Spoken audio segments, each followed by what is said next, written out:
Boost নাকি ads campaign? আসলে সঠিক মার্কেটিং পদ্ধতি কোনটি? অনেকেই ভাবেন ফেসবুকে কিছু ডলার খরচ করে বুস্ট বাটনে ক্লিক করলেই মার্কেটিং করা হয়ে যায়। আবার অনেকেই মনে করেন বুস্ট করলেই মানুষজন তার কন্টেন্ট দেখবে, তাকে ফলো করবে এবং তার প্রোডাক্ট প্রচুর পরিমাণে সেল হবে। আসলে তারা জানেই না বুস্ট কিভাবে কাজ করে।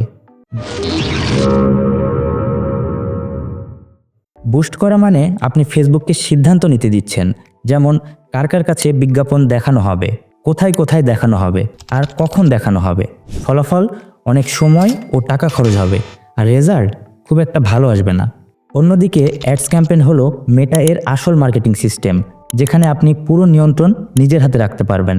অ্যাডস ক্যাম্পেইনের মাধ্যমে আপনি বিভিন্ন নিয়ন্ত্রণ পাবেন, যেমন টার্গেট অডিয়েন্স নির্দিষ্টভাবে ঠিক করতে পারবেন, সঠিক উদ্দেশ্যে ট্রাফিক, লিডস, সেলস ইত্যাদি ক্যাম্পেইন বানাতে পারবেন, বাজেট অপটিমাইজ করতে পারবেন, রিটার্গেটিং ও কাস্টম অডিয়েন্স সেট করতে পারবেন, আর বিজ্ঞাপনের ফলাফল সহ বিস্তারিত সকল তথ্য জানতে পারবেন।